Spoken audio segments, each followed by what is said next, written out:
Nationalist Alba party MPs have been temporarily suspended from the Commons after launching a protest at the start of PMQs yesterday afternoon.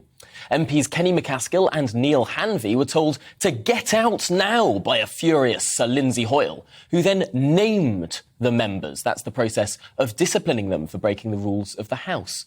So, why did they make their protest, and what's it like to be named by the Speaker as an MP? Well, joining me now is the Scottish politician Neale Hanvey, who of course was suspended from the House yesterday. Neale, thanks for joining us. I suppose, first of all, why did you make your protest when you did? Well, if you can imagine, so if I put this into context for your viewers, can you imagine if the European Parliament had said to the United Kingdom government when they wanted to hold a referendum on membership that they couldn't have a referendum, that they couldn't make that choice, and that that was dismissed, that right to democracy was dismissed. The outrage that would quite rightly have existed in the UK about that denial of democracy. Well, we find ourselves in Scotland in exactly that position. We are in what we're told is a voluntary union, that we are a nation of equals within that union, but we are being denied our democracy by a Prime Minister whose party have not won an election in Scotland since 1955. And that is absolutely unacceptable. And the dismissive attitude that we repeatedly face and the hostility that we repeatedly face in Westminster around exercising our democratic right under, from the claim of right for Scotland to the UN Charter is an indefensible position for the UK government, and we wanted to make that loud and clear. And so we took a very peaceful protest, a very clear decision to have a peaceful protest in the House of Commons. Boris Johnson can't even muster the support of his own party, so why should Scotland accept his refusal for their democracy?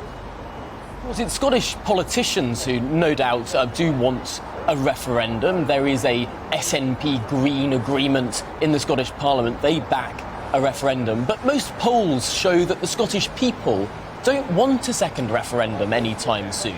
Are you really speaking for the people of Scotland?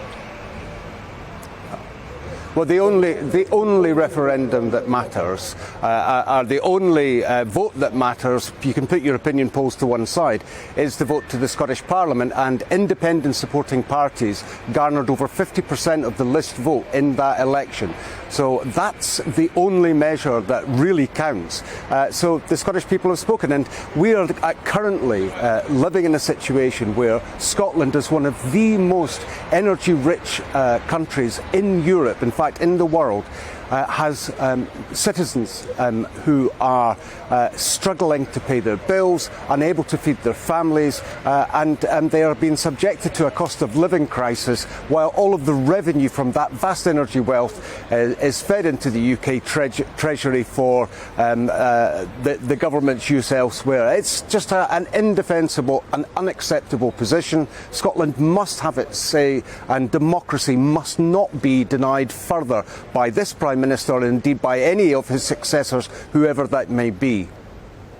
Sturgeon did say during that Scottish parliamentary election that unionists should vote for her as well as nationalists, and that might feed into some of those numbers there. But what, in our final minute of this conversation, I do want to get to the process of being named by the Speaker. It's a bit of an archaic way to kick MPs out of a chamber. Did you expect the Speaker to suspend you for 5 days? Did you expect to be marched out by the Sergeant-at-Arms?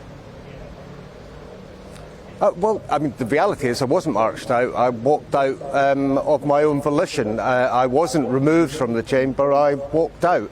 I think Scottish MPs have been subjected to quite a large amount of hostility in the UK Parliament. So, of course, I expected retribution, and of course, I ultimately expected to be named.